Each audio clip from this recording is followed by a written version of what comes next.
The man in the suit. The city of Chicago was winding down as dusk painted the sky in muted purples and grays.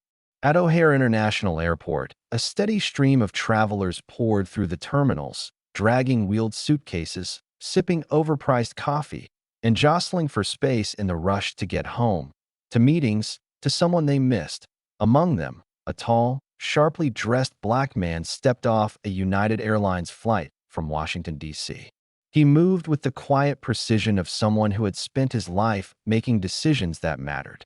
His name was Jonathan Ellison, and while no one in the terminal knew it, he was the director of the Federal Bureau of Investigation. Jonathan wasn't flashy. His navy blue suit was tailored, but not loud. His gray hair, neatly trimmed. He carried a slim leather briefcase and a small shoulder bag, avoiding checked luggage. Less hassle, less risk. He always traveled this way when attending highly classified meetings abroad. No entourage, no detail, just him, slipping in and out of places like a man used to staying unnoticed. But tonight, he wouldn't go unnoticed. Just beyond Gate B12, two officers from the Chicago Police Department stood on patrol. Officer Charles Dempsey, a seasoned white cop with a permanent scowl etched into his leathery face, had 27 years on the force and a track record riddled with complaints that had somehow never stuck. Next to him, Officer Patrick Rowe, younger, hungrier, and less certain of his instincts, watched his partner with the reverence of someone who hadn't yet learned when to question authority. They were bored, restless. It was a long shift, and the terminal lights had begun to feel like interrogation lamps.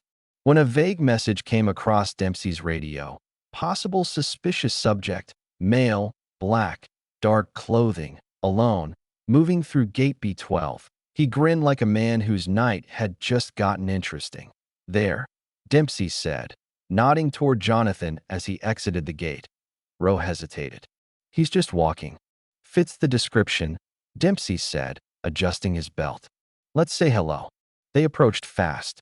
No introductions. No courtesy. Hey, sir. Stop right there. Dempsey barked. Jonathan turned, his expression calm, controlled. Can I help you? Rowe lingered behind, unsure. Dempsey stepped in, close enough to invade personal space. You match a report, he said flatly. Suspicious individual near Gate B12. Jonathan raised an eyebrow. What exactly was suspicious? Dempsey ignored the question. Let me see some ID. I'm happy to comply, Jonathan said, reaching into his jacket with slow, deliberate movements. But under what reasonable suspicion are you detaining me? The legal phrasing irritated Dempsey. Oh, we've got a real smart one, he muttered. He snatched the Virginia driver's license from Jonathan's hand.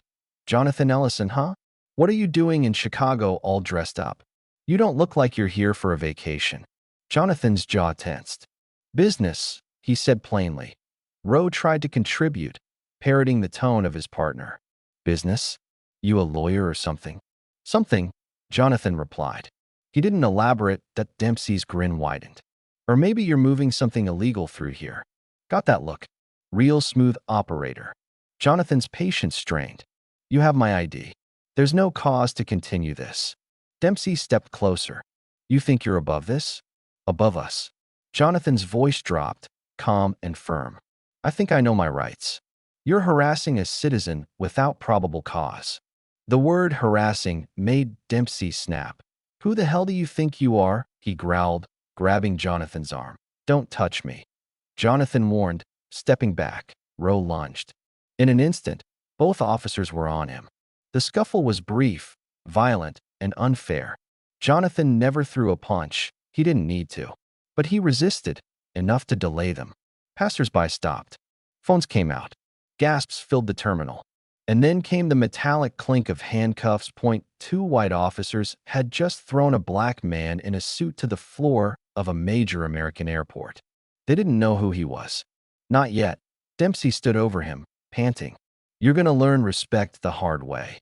Jonathan's chest heaved, but not from exertion. From something deeper.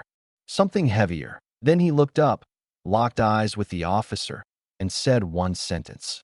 I'm Jonathan Ellison, Director of the Federal Bureau of Investigation. Time stopped. Dempsey blinked. You're what? The director of the FBI. Rose stumbled back like he'd been punched. The change was immediate and grotesque. Dempsey's bravado evaporated. Rowe dropped the cuffs as if they burned him. Oh God, Rowe whispered. We didn't know. Please, sir, we didn't know. Dempsey bent down like he might cry. Director Ellison, it was a mistake. Please. We're so sorry. Jonathan stood slowly, his shoulders straight despite the throbbing in his wrists. He didn't yell. He didn't curse. He didn't need to. The silence alone shattered them. A voice rang out. What's going on here? Lieutenant David Marston, a middle-aged white officer with command presence and a clean record, had just arrived. Two other officers flanked him. Dempsey and Rowe jumped to attention, stammering nonsense. Marston turned to Jonathan. Sir, I apologize. He stopped, realization dawning. Are you? I'm Director Ellison, Jonathan said. And I've just been detained, assaulted, and handcuffed by two of your officers based on race and prejudice. Marston paled. Officers Dempsey, Rowe, surrender your weapons and badges. Now. The airport watched as the two officers were escorted out in disgrace. Phones recorded everything, and the storm was only beginning. The next day, the headlines broke. FBI director illegally detained at O'Hare by CPD officers. Video footage circulated. News anchors dissected every second. Social media exploded. Hashtags trended worldwide. What followed was swift and brutal. The Department of Justice launched an investigation. CPD Internal Affairs began an audit. The body cam footage was damning. There was no ambiguity. It showed the targeting, the disrespect, the escalation, and the gut-wrenching moment of realization. Dempsey and Rowe were fired within days. But Jonathan wasn't finished at his request. Both officers were federally charged with deprivation of rights under color of law, a felony offense. The trial was public and painful. That Dempsey's record was unsealed. Dozens of prior complaints buried under bureaucracy. Rowe's blind obedience was exposed as cowardice. Jonathan took the stand with clarity and force, not for revenge, but to set a precedent. His testimony was powerful. He didn't dramatize. He didn't beg. He simply told the truth, what it meant to be judged not for who you are, but for what you look like. The jury deliberated for less than a day. Guilty. On all counts. The judge handed down 6-year federal sentences for both former officers. Justice had spoken, but Jonathan felt no triumph. Weeks later, he sat in his office at FBI headquarters in D.C., staring out the window as traffic buzzed down Pennsylvania Avenue. He had won the battle. But he kept asking himself, what if I weren't the FBI director? What if I were just another black man traveling for work? Would the footage still matter? Would anyone believe me? Would I still be free? He knew the answer. And that's what haunted him. He got up from his chair and went back to work. Because the system he had spent a lifetime defending still had cracks. Deep ones.